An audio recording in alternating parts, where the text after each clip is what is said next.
Hello Bedroom Producers blog. This is Nektar. My name is Niels Larsen and I'm here to show you the new Aura beat composer. It's a pad controller with 16 pads, velocity sensitive of course, and with a pressure component as well for every single pad. We have 8 high quality 360 pots, so they're endless, and we have 16 buttons here that are all RGB. They're used for sequencing, so we'll touch on that a little bit later. Tons of other buttons that basically allow us to do everything this thing can do, and door integration, pad repeat, and the sequencer. So we're going to go through everything now. We're going to do it as quickly as we can because there's a lot to talk about. First of all, let's just look at how we assign notes to different pads. So the first thing is that I've got a kit here mapped across the pads, and maybe I just want to change the sound. So let's just change the note here on the fly. I just changed the notes in real time. I can hear exactly the sounds that are available, and when I found the right sound, that's it. Pad's programmed. When I save my song, then this will be remembered. I'm interfacing with our Nektarine 2.0 software. Nektarine 2.0 can be hosted in AU, it's a AU, VST, and VST3 and AAX plugin. So it means that you save your door song hosting Nektarine, the pads basically come back exactly like you left them off, which is really great. You don't need to worry about pad presets and all of that stuff separately. So building up my kit, maybe I decide that actually I'd like to change to a different sound from a different plugin instead. So I'm going to select this pad again and create a new slot. This now is an empty slot, and I can use the browser and select a tag that narrows down my browsing options. Go back to patch, and now I've got my snare drum options right there. So I'm going to load a bolt snare drum sound, and that's now being triggered by this pad. But I still have my original plugin mapped to all the other pads. So I can keep going like this. I could actually have one plugin routed to a separate, one pad routed to a unique plugin. So 16 plugins in total, one for each of the 16 pads. Now let's look at effects. We also wasn't capturing the screen, so basically every pad is connected to a different plugin on the... Yeah, that's exactly what happens now, that you can see that it switches. Yeah. Okay. So now the next thing I want to do is we have in Nektarine we have 4 insert slots as well.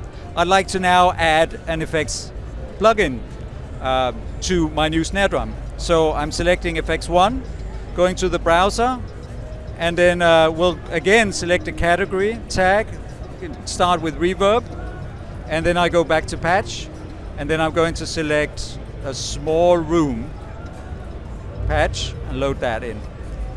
And that instantly loads up the plugin.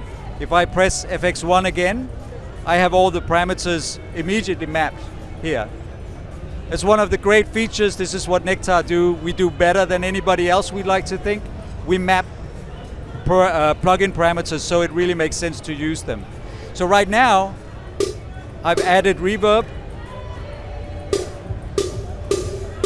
to my Bolt plugin, but I can also press the plugin button and go back and control Bolt parameters.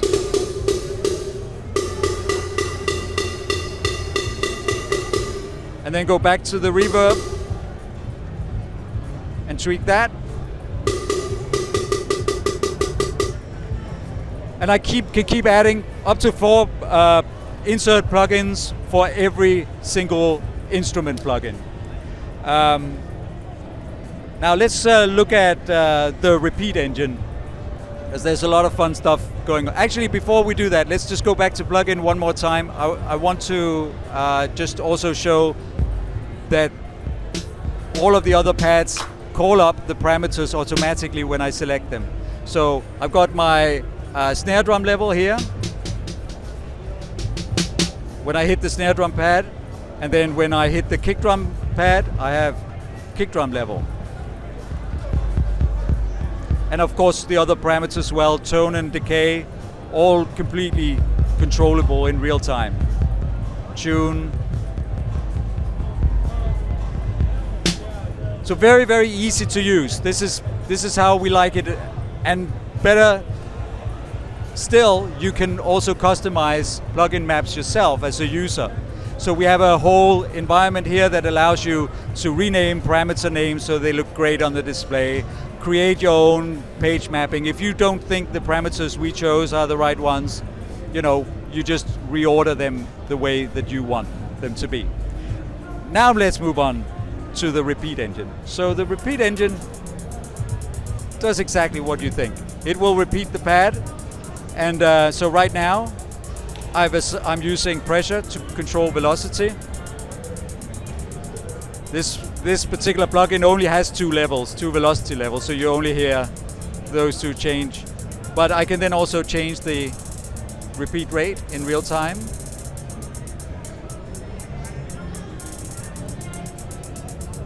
And I have swing as well, different trigger options, and of course I can change tempo. All of these parameters are also relevant when I use the sequencer. So let's go to the sequencer. We have 16 patterns that each trigger one of the pads, essentially. So I'm going to start by just activating the first pattern, which triggers the kick drum. I have a snare drum pattern here on the second pad. So now the snare is being triggered. Now maybe I don't want that, so I'm going to switch that off, and instead we'll use the bolt snare drum. So I'm going to reorganize the steps so that I get what I want. So now we have the two plugins playing at the same time. We can add the hi-hat. Let's just go back and audition that. Hi-hat is there, yeah. So we can trigger that and then add steps. Now maybe I want a little bit of a roll, so I'm going to use Shift and select the last two steps. So in this case, I can then go and change the play rate.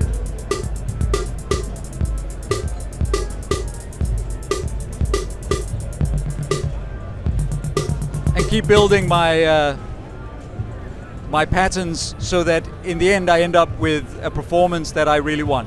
When I'm done, press record it into my DAW, and preserve it, edit it in my DAW, and then when I save the song, everything comes back exactly like I left it off.